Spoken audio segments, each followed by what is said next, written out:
Hey guys, John here. Today we're going to make aggressive machines.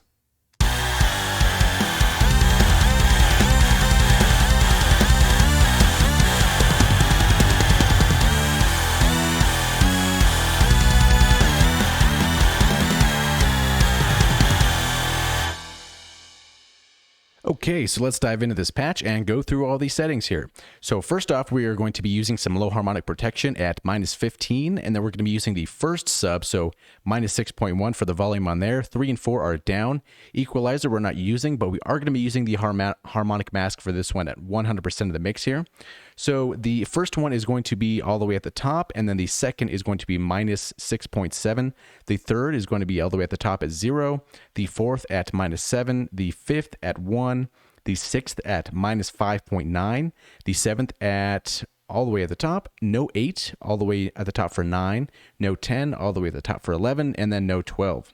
So moving on, the volume slider, I didn't really change this here because I just did that on the fader. And then we are dropping this down by 1 octave here. No detune for the fine pitch, but we are going to be using this little grit knob here, just a little bit at 15% to really kind of mess up the harmonics a little bit, to kind of make it a little bit more dissonant, more aggressive sounding, kind of something like that. We are also going to be using a little bit of porta, and the time is going to be, I believe it's something default, but it is 128 milliseconds to be exact. So this tremolo, we're going to be using that a little bit at about 10% to kind of give that motion of the sound. So if we go to our pattern here, we can almost kind of see it moving if we took this tremolo out.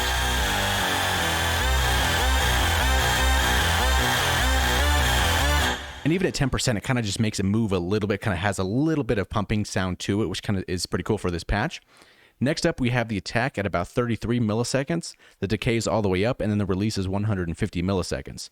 Now, moving on, we do have this phase all the way to the left, so the spectral random. So this is the difference between the two.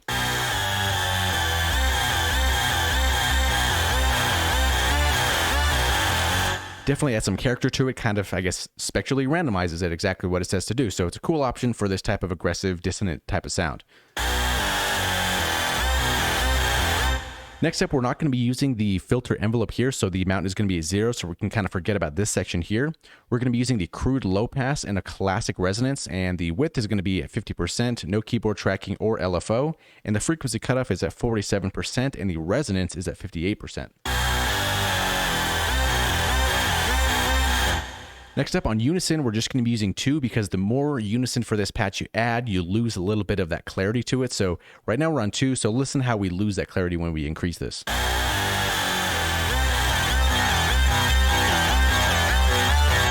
It has a cool phasing type of effect, but it's not really as clear and precise as it is with number 2.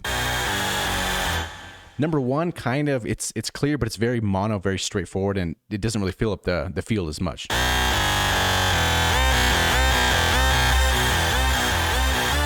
So 2's kind of at that perfect middle ground right there. The pan's all the way at the top. The pitch thickness is 43%, and the phase is at 50%.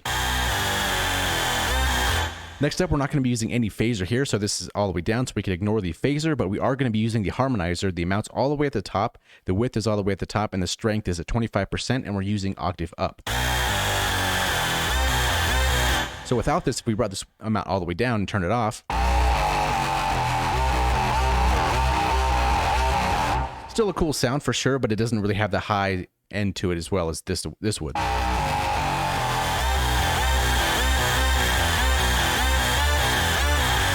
And next up, the only effect we're going to be using on this synth itself is going to be the distortion at about 90%, so quite a lot of that, and also check on the high quality just as well. Now on the channel strip itself, right over here, I call it machine. So I do have an EQ on here, and I did cut off a lot of the low end, probably, what does that say, about frequency 66 hertz. And I did kind of give a resonance bump to get that low end to it, so we can kind of have some thickness to it, which also kind of corresponds to the sub oscillator here on the next to the low harmonic protection right there. The second band I brought down quite substantially at like 6.3 dB at 173 hertz, because if you don't bring this down, it's going to sound very muddy. So take a listen to this. So this is down 6.3.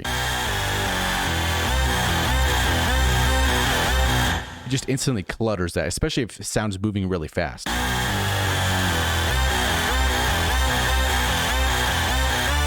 So we get a little bit of that clarity back, and then the third band I brought down 1.7 at 324.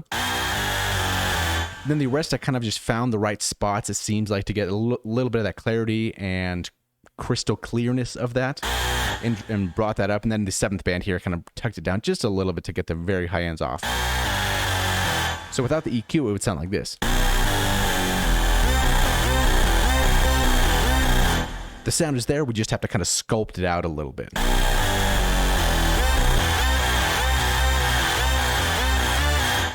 And then there's still, it seems like a little bit of a hole here, which is intentional, and that's where the bass is going to come in and kind of fill that up, as well as the kick drum and all that as well. So all together, that would sound kind of like this.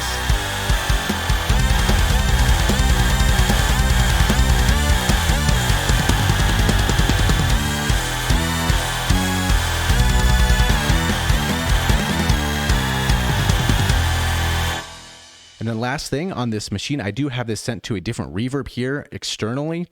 I did Valhalla reverb, and I did kind of a fat plate right here. The only reason I like to do an external reverb, especially on this synth, is when you add this compressor and you have the reverb, so it almost has a weird, it hits the sound, it compresses it, and then it releases the compressor, and then the reverb just kind of gets thrown everywhere. And I don't really like that sound, so I tend to use external reverbs if I'm using Harmless.